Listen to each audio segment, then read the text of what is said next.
Selamat datang di JKI Mawar Sharon. Pagi hari ini saya ingin menyampaikan apa yang Tuhan taruh di hati saya tentang penyembahan. Tentang ibadah. Karena saya percaya ini sesuatu yang sangat penting buat kita. Yang percaya katakan amin. Ya, 5 orang yang berkata amin. Oke, saya berharap setelah khotbah ini selesai, saya bisa meyakinkan Anda dengan kuasa Roh Kudus tentunya, bahwa Anda ingin untuk menjadi penyembah Tuhan. Amin. Oh, lumayan, 7 orang. Ya, ada sedikit perbaikan sedikit ya. Mari kita baca ayat kita pagi hari ini di dalam Roma 12 ayat yang pertama. Roma 12 ayat yang pertama, sebuah ayat yang saya percaya tidak asing buat kita. Mari kita perhatikan apa yang firman Tuhan katakan kepada kita pagi hari ini. Karena itu saudara-saudara, Rasul Paulus yang bilang, demi kemurahan Allah, karena Allah itu begitu baik dalam kehidupan kita, sudah melakukan begitu banyak hal, aku menasihatkan kamu. Ya, karena begitu banyak kebaikan Tuhan dalam hidupmu, aku menasihatkan kamu satu ini. Supaya kamu mempersembahkan tubuhmu sebagai persembahan yang hidup, yang kudus, dan yang berkenan kepada Allah. Itu adalah ibadahmu yang sejati.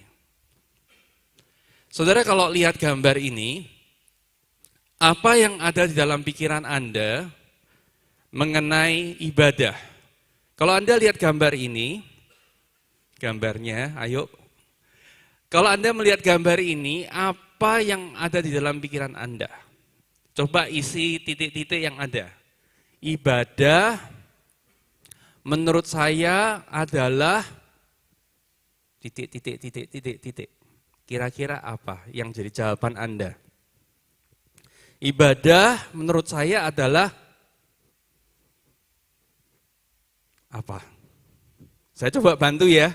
Pagi hari ini kayaknya belum pemanasan, jadi saya bantu sedikit lah ya. Nggak apa-apa ya? Boleh ya? Boleh ya? Boleh ya. Ada yang bilang, Pak, ibadah adalah, tapi sekarang itu di gereja kalau kita ibadah pripun Pak, wong lagune kangge cah nom-nom, ndak cocok, ndak masuk Pak.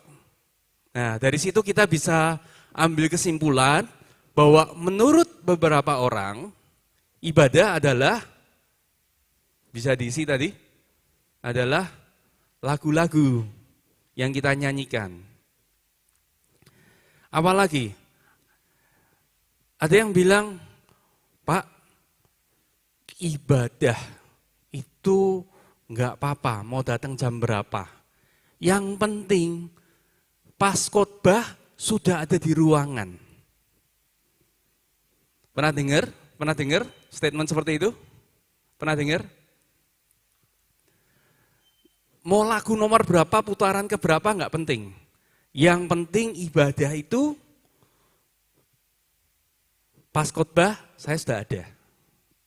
Berarti titik-titik tadi adalah ibadah itu adalah mendengarkan khotbah. Betul ya?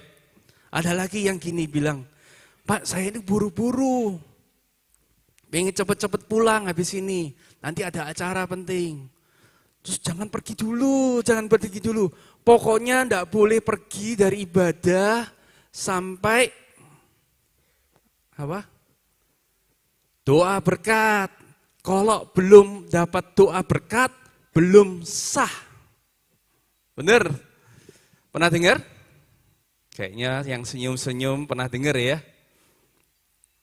Jadi ibadah bisa saja orang berpikir adalah lagunya, lagu lambat, lagu cepat. Bisa ada yang berpikir ibadah itu mendengarkan khotbah, itulah ibadah. Ada juga yang berkata tadi ibadah adalah doa berkatnya, itu ibadah. Nah, terus menurut Anda ibadah itu apa? Kalau kita perhatikan tadi Roma 12 ayat 1 di bagian terakhir, dikatakan itu adalah ibadahmu yang sejati. Kalau, perhatikan, kalau ada ibadah yang sejati, berarti ada ibadah yang tidak sejati. Sederhana ya. Kalau ada ibadah yang sejati, berarti ada ibadah yang tidak sejati.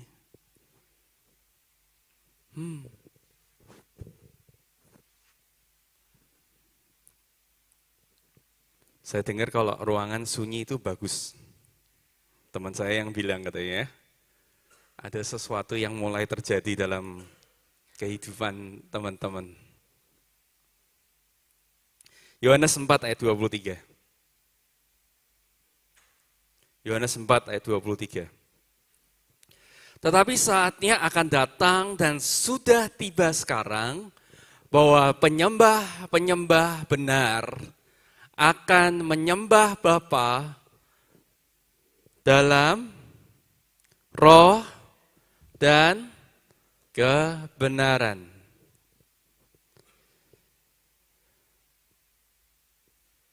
Penyembah-penyembah yang benar, yang sejati itu menyembah dalam roh dan kebenaran. Kalau begitu apa itu ibadah sejati? Nomor 1, ya kalau Anda mencatat, silahkan ditulis. Yang enggak bawa catatan, jangan pakai kaos tetangganya, oke? Tulis sendiri di pikiran Anda ya. Yang pertama adalah worship atau ibadah is beyond rituals. Apa yang Yesus katakan bahwa penyembah-penyembah itu menyembah di dalam roh dan kebenaran.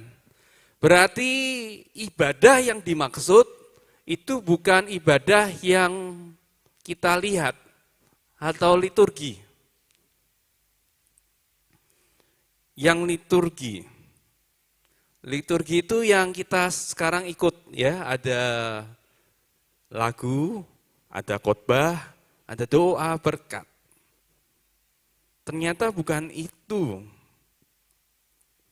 Perhatikan, Tuhan Yesus pernah ngajar di dalam Matius pasal 15 ayat 8 sampai 9. Tuhan Yesus memberikan sebuah statement yang menurut saya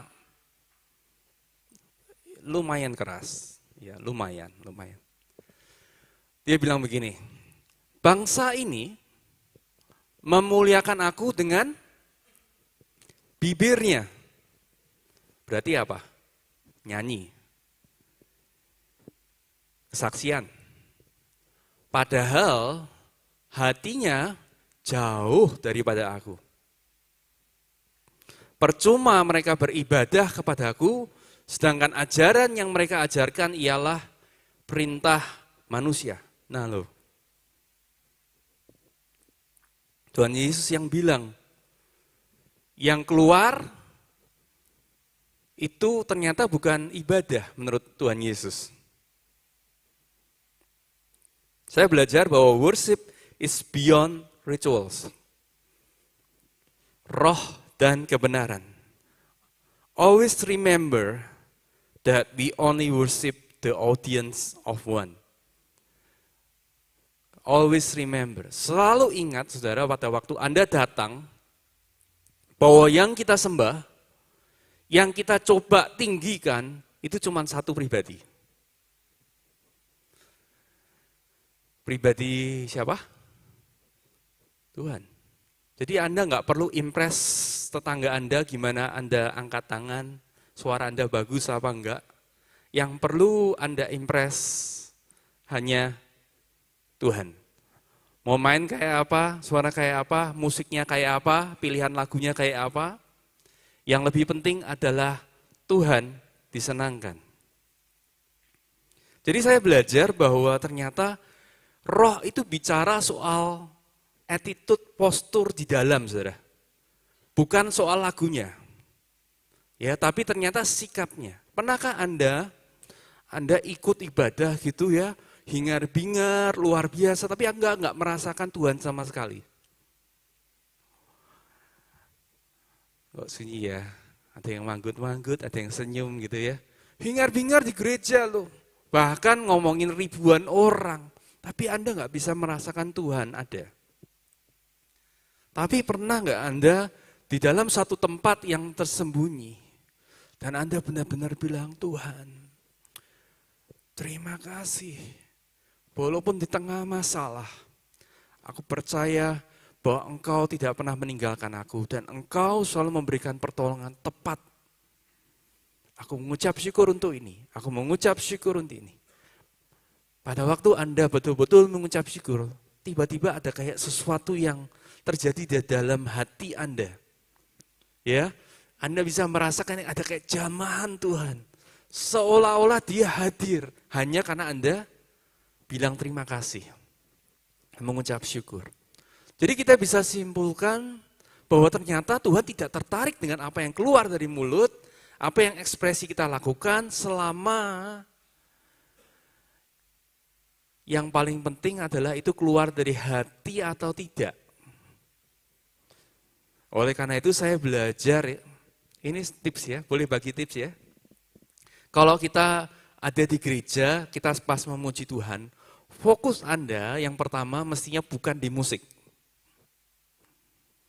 Fokusnya jangan di musik, musik hari ini jelek banget, kerjanya enggak, gimana lah, aduh musiknya terlalu kencang, lagunya enggak cocok gitu. Tapi yang harus diperhatikan apa sebetulnya? Lirik itu pesannya. Coba ya, contoh ya, tampilkan lagu kedua. Lirik lagu kedua, tolong tampilkan.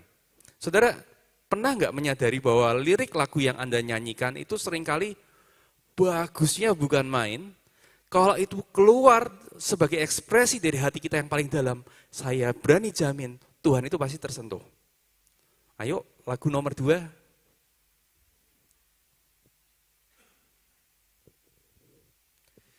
Apa kata-katanya? Kau mulia bercahaya. Terus bilang apa? Terus. Keep going. Terus, rohmu di dalamku dahsyat dan perkasa. Berikutnya, ku bersinar bagai bintang, bukan binatang ya, bintang ya, bintang gitu ya. Berikutnya, memuliakan namamu Tuhan. Coba kalau Anda nyanyi, coba maknai kata-katanya, Anda akan mikir sendiri, wow, siapa yang tidak tersentuh hatinya kalau itu keluar dari hati. Berikutnya, karya salibmu membukakan, terus anugerah yang tiada terbatas. Surga bumi menyaksikan kedaulatanmu Tuhan. Semesta memuja. Oke, cukup ya. Jadi tidak peduli apakah lagu cepat atau lagu lambat, pada waktu Anda perhatikan liriknya, pada waktu kita maknai setiap lirik yang keluar dari hati kita, nyanyinya beda. Oh, nggak cuma begini, nggak cuma tepuk tangan, tapi nggak ngerti apa yang kamu nyanyikan. Tapi begitu kita sadar, ternyata kita sedang bilang begitu loh. Bayangin, saya kalau diterima kata-kata seperti itu, senang. Bapak Ibu gimana? Kalau terima kata-kata kayak gitu. Kalau itu betul-betul murni dari dalam loh ya. Bukan cuma sekedar bibirnya gerak, itu sangat menyentuh. Jadi jangan berpikir Tuhan hanya disentuh hanya dengan lagu lambat, lagu penyembahan. Salah besar. Salah, cara berpikirnya keliru banget. Yuk kita ingat bahwa penyembahan itu bukan soal kenyamanan atau kesukaan kita. Lagunya nggak cocok sama aku. lagunya bukan lagu-lagu style saya. Nggak penting, karena audiensnya adalah one, Tuhan. Kalau kenyamanan kita nomor satu, itu bukan menyembah Tuhan. Itu namanya menyembah diri sendiri. Itu namanya menyembah diri sendiri. Kita di sini, ibadah adalah menyembah Tuhan. Bukan membuat diri sendiri senang. Amin. Yohanes 4 ayat 24. Kita lihat ayat ini, apa yang Tuhan Yesus katakan. Allah itu roh, dan barang siapa menyembah dia harus menyembahnya dalam roh dan kebenaran. Masih ada lanjutannya enggak?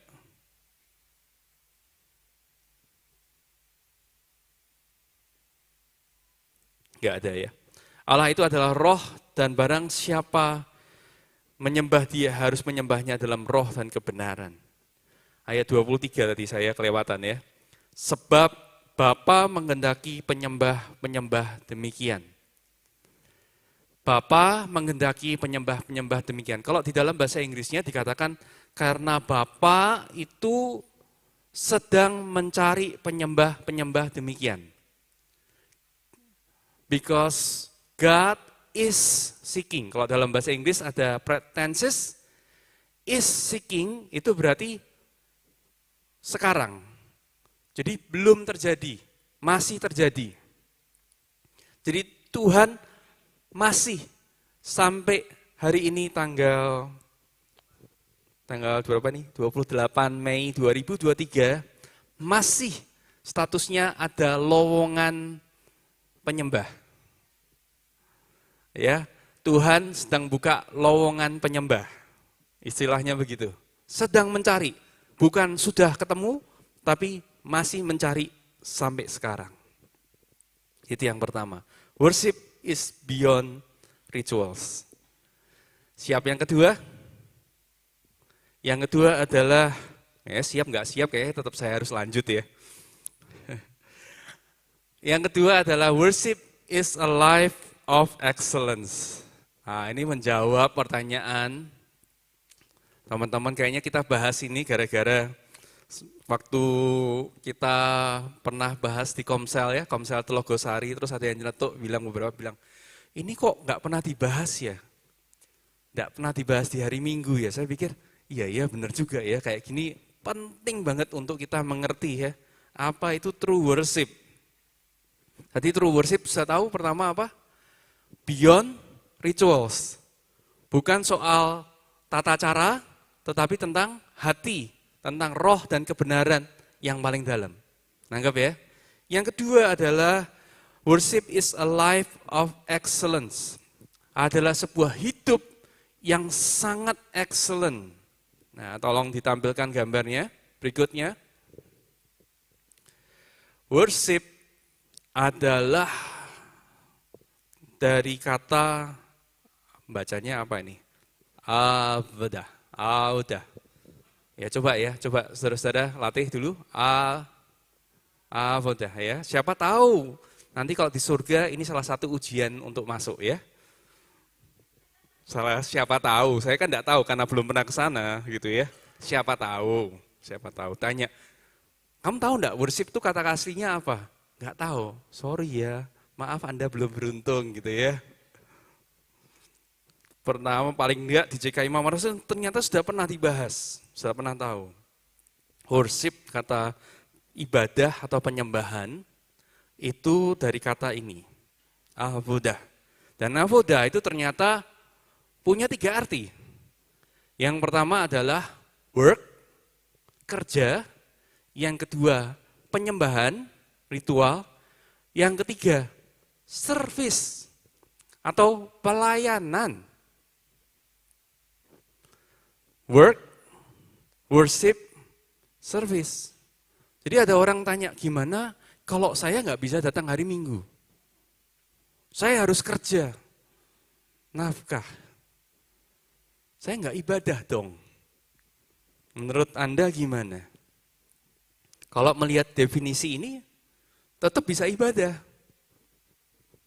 Walaupun di rumah nggak ada internet, kuota lagi habis, tetap bisa ibadah.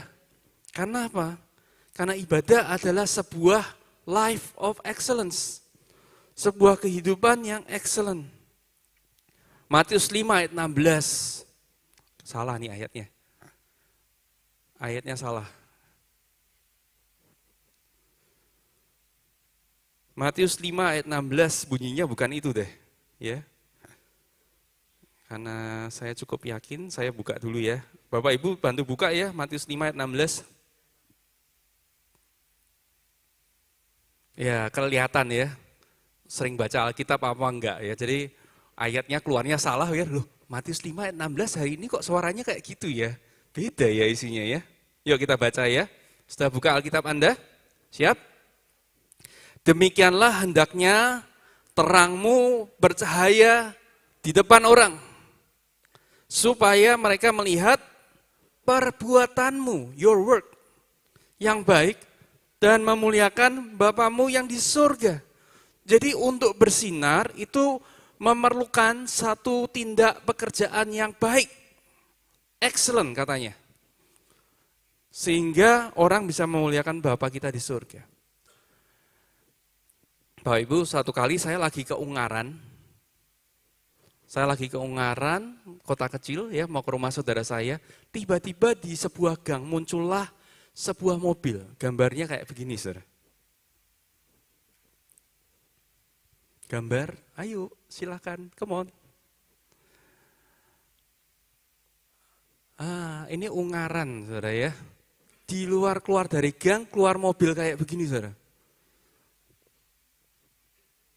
Sorry to say, saudara, maaf ya, maaf yang di Ungaran, minta maaf. Saya ingatkan bahwa di KFC baru buka di masa pandemi.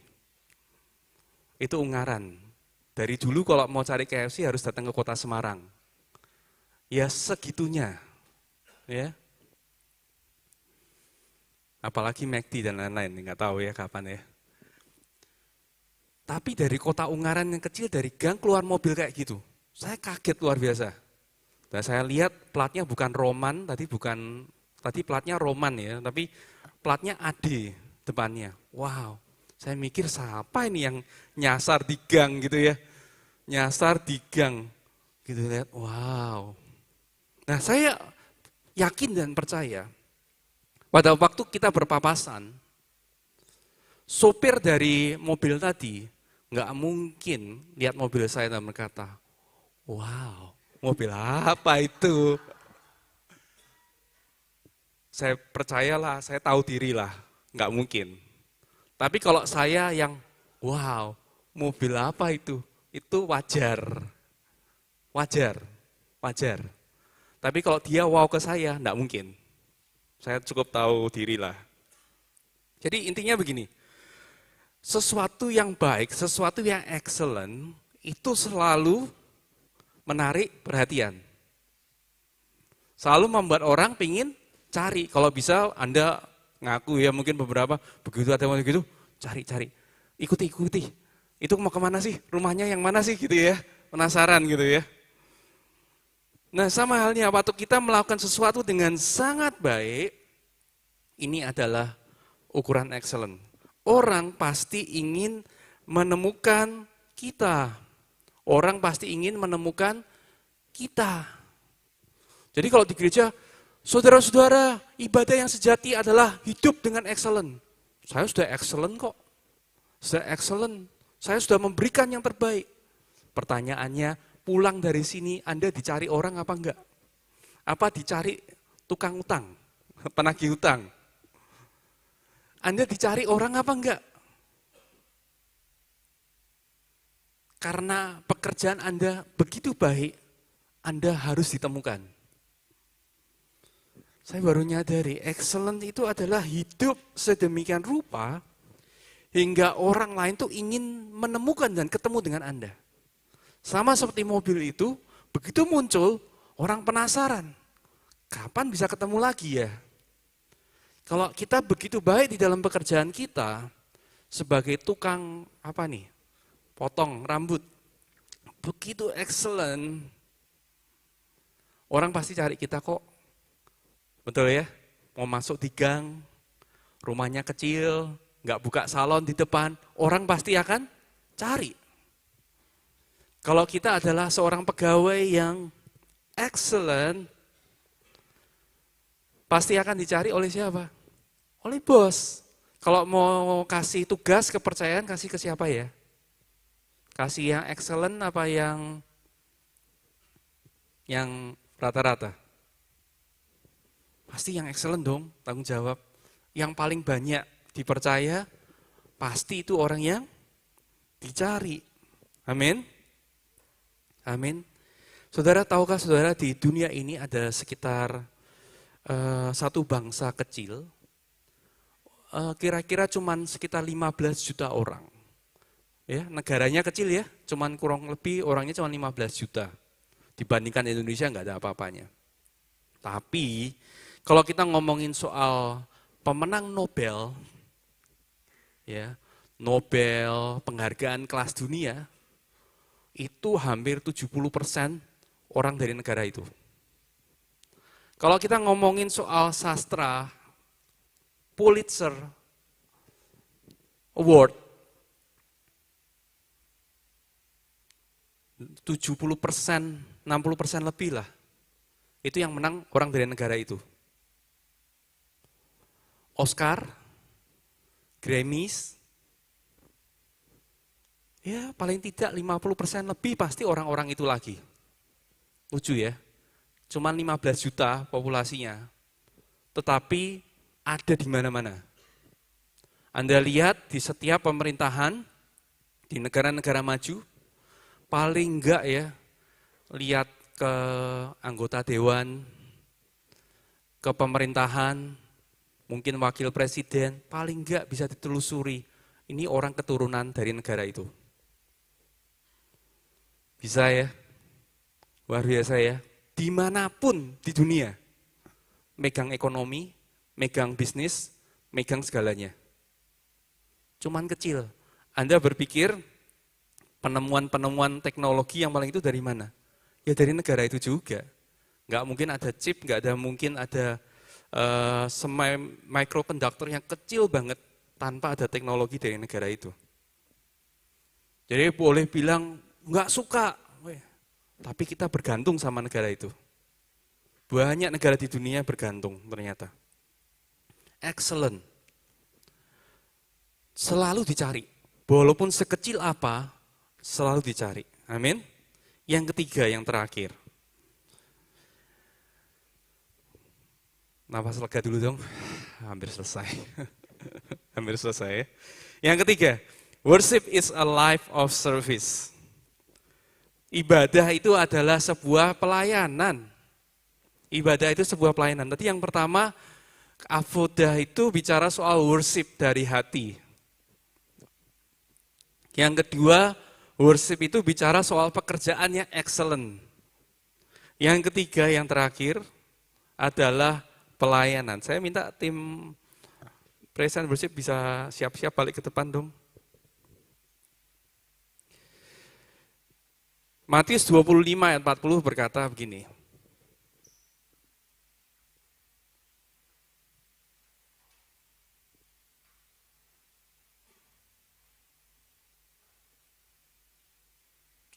Dan raja itu akan menjawab mereka, aku berkata kepadamu, sesungguhnya segala sesuatu yang kamu lakukan untuk salah seorang dari saudaraku yang paling hina, sama-sama bilang paling hina, ini kamu telah melakukannya untuk aku.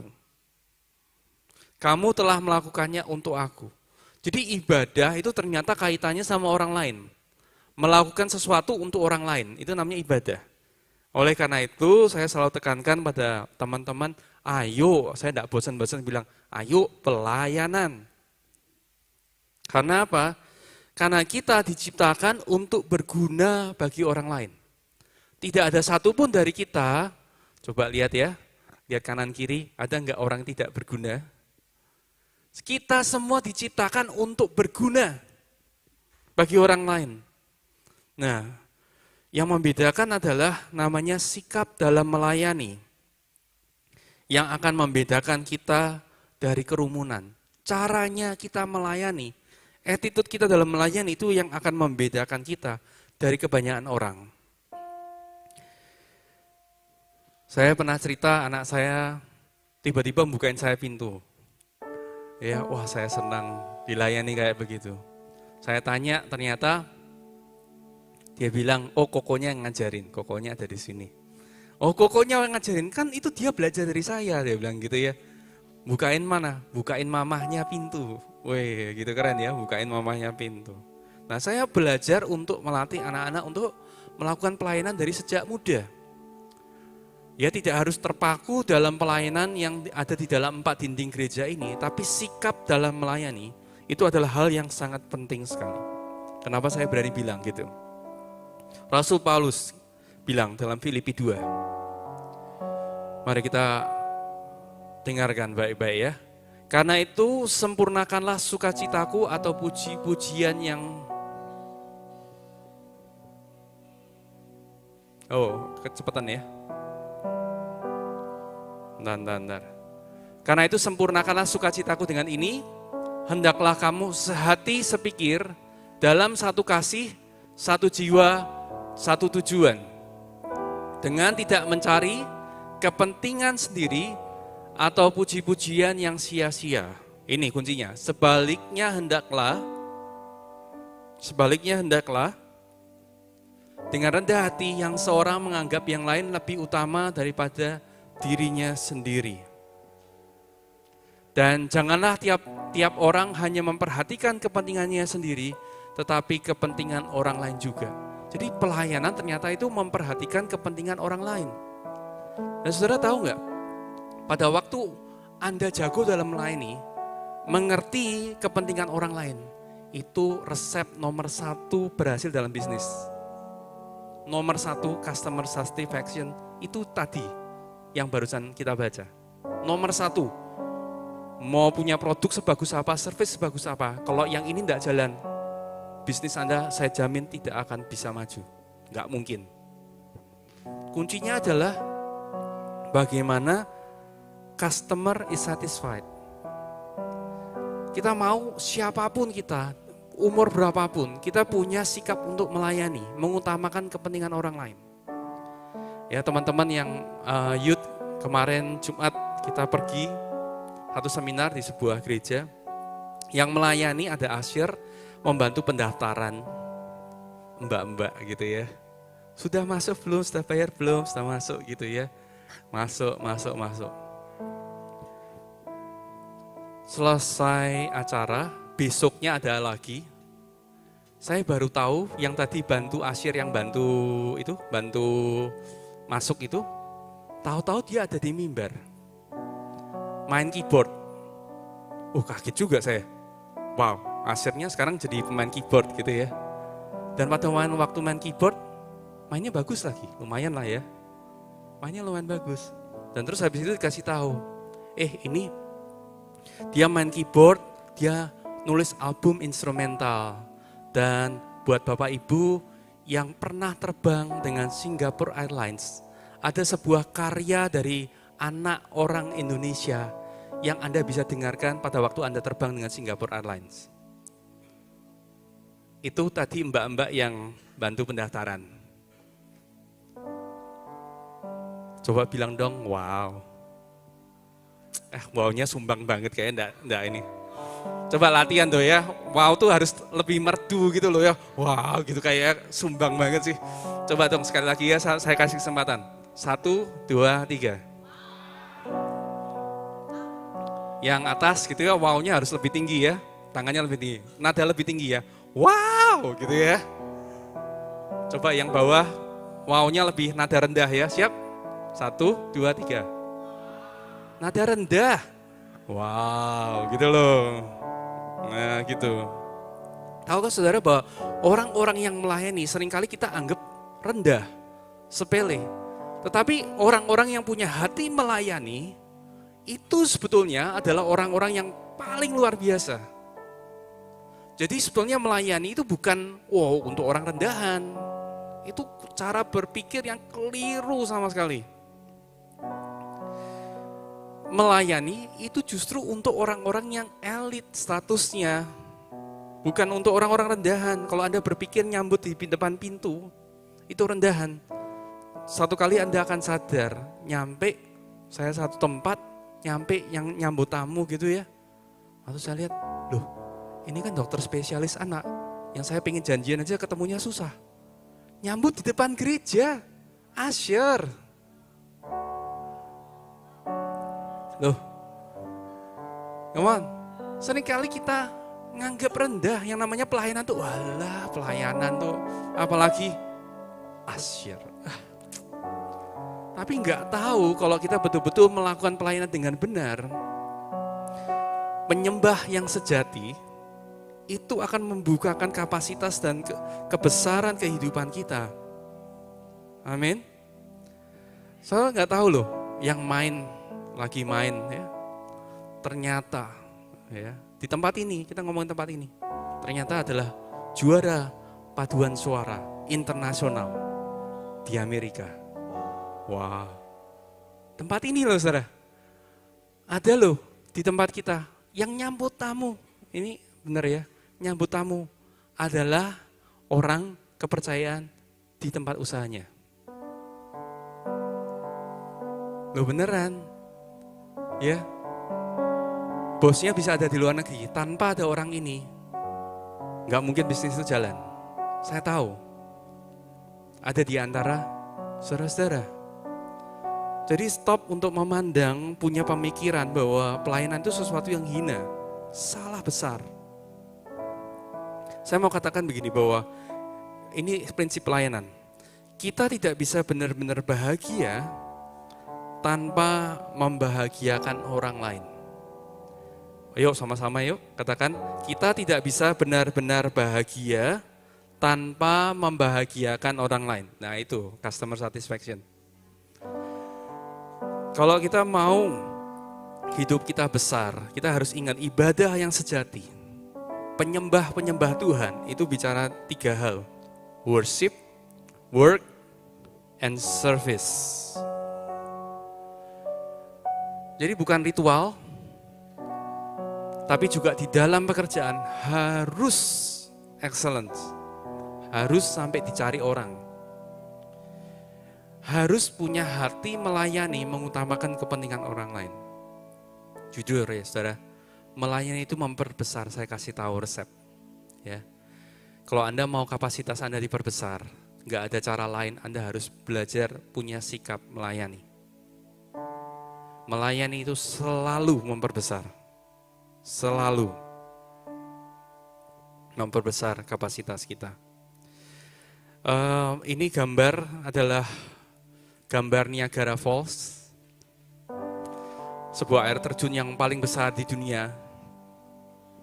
Dan Anda bisa lihat saking besarnya, Anda bisa lihat kapal itu ukurannya kayak apa. Itu kapal itu bisa diisi 100 orang, saudara. Bisa 100 orang. Saya pernah ke Niagara Falls. Kalau ke sana rasanya jadi pingin ke kamar mandi, saudara. Maaf ya. Kenceng banget gitu ya, air begitu kencang. Nah coba bayangkan kalau yang namanya berkat promosi dari Tuhan, itu begitu dahsyat sekali. Begitu besar kayak air terjun Niagara itu. Amin? Anda percaya? Berkat promosi kebaikan Tuhan, anugerah Tuhan itu begitu luar biasa, begitu besar. Seperti air Niagara itu. Tapi seringkali yang kita lakukan adalah gambar ini. Kita datang ke Niagara, bawa gambar ini. Let's go. Kita bawa gambar ini, bawa apa nih barang? Bawa cup aqua ya. Mau tanya aja sih. Berapa banyak berkat Tuhan, promosi dari Tuhan yang bisa Anda tampung dalam hidup Anda?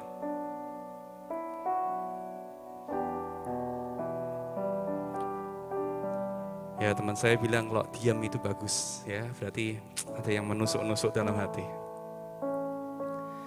Mau promosi gede, mau dapat berkat, mau dapat kontrak besar, mau dapat gaji gede, jaminan luar biasa, dihormati oleh orang. Jadi orang yang terkenal, followernya banyak. Tapi begitu disuruh pelayanan, nanti dulu ya, sibuk. Kalau disuruh komitmen, ayo komitmen, dijadwal untuk jadi usher. Aku 1 tahun 1 kali aja ya Pak Budi ya. Cari komitmen yang paling gampang dihindari. Iya kan? Cari yang paling gampang. Kalau bisa duduk paling belakang, kalau ibadah paling cepat keluarnya gitu ya. Cari yang paling gampang. Pengen promosi gede, tapi hatinya sukanya nyinyir. Kalau lihat orang lain berhasil, wow, no. Padahal tadi kalau kita baca Filipi 2 tadi, mengutamakan kepentingan orang lain itu artinya kita bisa benar-benar truly happy for the happiness of others. Bisa enggak? Pada waktu orang lain diberkati, Anda berkata, wow, thank God. Luar biasa Tuhan berkati kamu ya. Wow, aku ikut bangga. Susah loh saudara kalau Anda tidak punya hati melayani, untuk bisa ngomong gitu susah banget. Ya, makanya kemasannya tolong diganti, agak besar. Amin. Amin. Agak besar, supaya apa? Supaya Tuhan bisa memperbesar kapasitas berkat promosi yang ada di dalam kehidupan kita. Saya mau tutup dengan ini. Sebelum saya ajak untuk kita menyembah Tuhan, sekali lagi ya. True worship always enlarges us and glorifies God. Satu-satunya cara hidup kita itu bisa jadi besar, punya kapasitas yang besar untuk terima promosi, untuk diangkat oleh Tuhan. Itu kalau betul-betul kamu menyembah Tuhan. Kok bisa? Gini, worship itu secara definisi artinya adalah to esteem highly or to have an awe of something. Artinya punya kekaguman akan sesuatu atau seseorang, dan kita punya penghargaan yang sangat tinggi akan pribadi tersebut. Pada waktu kita menghargai orang tersebut, kita pengen jadi kayak dia. Ya, kalau kita adalah penyembah Tuhan sejati, sudah pasti kehidupan kita makin lama makin hari mestinya makin mirip. Amin. Kalau Anda nggak makin mirip sama apa yang Anda sembah, jangan-jangan itu bukan penyembahan. Jangan-jangan itu bukan ibadah.